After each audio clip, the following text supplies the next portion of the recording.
ये students now से the B part. बेटा यहाँ पे आपने रफ लाइन ड्रॉ करनी है, रफ वर्क आप यहाँ करेंगे, ठीक है। कैलकुलेशंस हैं इस क्वेश्चन में, कैलकुलेशंस आपने यहीं पे परफॉर्म करनी है, ठीक है। चलिए अब हम इसको सॉल्व करते हैं।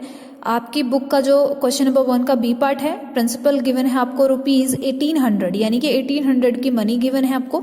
इसके ऊपर 12% का इंटरेस्ट पड़ रहा है। नाउ टाइम क्या है, 1 ईयर। ये तो हमें फिक्स्ड गिवन ही है क्वेश्चन में, 1 year, okay. So here I have written 1 year. और सिंपल इंटरेस्ट का फॉर्मूला अभी मैंने आपको बताया। इन तीनों चीज़ों को आपस में क्या करेंगे, मल्टीप्लाई करवाएंगे, ठीक है। Principal into R into T upon में 100 कौन सा है, ये परसेंटेज वाला। जब ये डिनोमिनेटर में जाएगा तो 100 हो जाएगा, ओके। नाउ प्रिंसिपल वैल्यू कितनी है, 1800 multiply rate, this is 12, multiply by 1 और अपॉन में 100, ओके। नाउ ये 0 से हमने 0 को कैंसिल करना है, ये वाली 0 से ये वाली 0 गई। अब आप यहाँ रफ में 18 को मल्टीप्लाई करके देखेंगे 12 से। इस तरह से आपने मल्टीप्लिकेशन करनी है। 16 this is 1, 2 into 1 this is 2 plus 1 this is 3, multiply 1 into 8 8, 1 into 1 this is 1, add करेंगे 6 आएगा।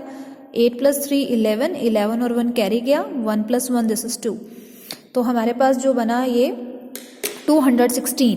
तो ये आपका रुपीज में होगा, क्योंकि ये क्या है, एक्स्ट्रा मनी है। Simple interest is what, this is extra money, तो इसीलिए हम यहाँ पे रुपीज जरूर लगाएंगे, ₹216, okay.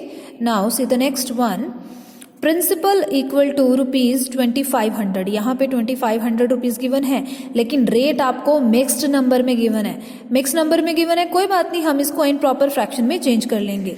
2 multiply by 4 this is 8, 8 plus 1 this is 9, 9/2%। तो ये आपके पास 9/2% बना। टाइम क्या है, 1 ईयर। सिंपल इंटरेस्ट वही फॉर्मूला है आपका, ठीक है, सेम फॉर्मूला आपका लगेगा, okay. P into R into T by 100. Now what we will do, we will write 2500 जो आपको प्रिंसिपल गिवन है, मल्टीप्लाई बाय 9/2 मल्टीप्लाई बाय 1, और यहाँ पे हमने ये लाइन लगानी है और ये हम 100 लिख देंगे। बेटा ये जो 2 है ये 100 के साथ क्या हो रहा है, मल्टीप्लाई हो रहा है। ये पॉइंट नहीं है, ये मैंने वैसे ही लगाया था, लाइक दिस। 2 जो है ये 100 से क्या हो रहा है, मल्टीप्लाई हो रहा है, ठीक है।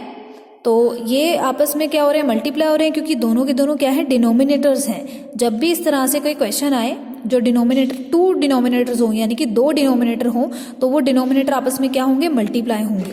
अब हम क्या करेंगे, न्यूमरेटर डिनोमिनेटर को कैंसिल करेंगे, 0 से 0 गई, ये वाली 0 से ये वाली 0 गई। नाउ अब 25 ना तो 2 पे कैंसिल हो रहा है, ठीक है, 25 और 2 आपस में नहीं होंगे कैंसिल, 9 और 2 भी नहीं होंगे, तो हम क्या करेंगे, इसको हम सिंपली सॉल्व करेंगे। तो इसको हम किस तरह से सॉल्व करेंगे, देखिए 25 मल्टीप्लाई बाय 9/2। तो हम क्या करेंगे, सिंपली 25 को 9 से मल्टीप्लाई करते हैं, तो ये बनेगा 225। आप लाइन ड्रॉ करके रफ में चेक कर सकते हैं मल्टीप्लाई करके, ठीक है। और अपॉन में 2 आ गया। नाउ जब हम इसको डिवाइड करेंगे it will become like this. मैं आपको डिवाइड करके दिखा रही हूँ, 2 2 5 और यहाँ पे आएगा 2, तो 2 1 जा 2, ठीक है। और ये तो गया, कैंसिल हो गया।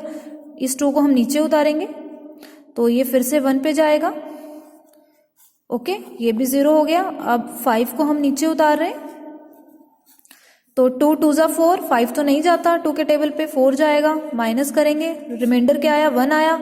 लेकिन हमें तो उसको पूरा सॉल्व करना है ना, हमें तो उसको पूरा सॉल्व करना है। तो हम क्या करेंगे, यहाँ पे पॉइंट लगा देंगे और यहाँ पे 0 ऐड कर देंगे। और ये वाली लाइन आपने नहीं बनानी, ये मैंने वैसे ही बना दिया, ठीक है, इसको आप नहीं लगाएंगे। 10 जैसी हुआ, अब 10 तो जाता है 2 के टेबल पे, किस पे, 5 पे, ठीक है। तो ये हमारे पास इस तरह से सॉल्व करके आ जाएगा। तो हमारे पास जो आंसर आया है दिस इज 112.5 और ये क्या आएगा, रुपीज में, ओके। आई होप आपको यहाँ तक कॉन्सेप्ट बहुत अच्छे से क्लियर है। जो इसका डी पार्ट है वो आपके लिए होमवर्क रहेगा।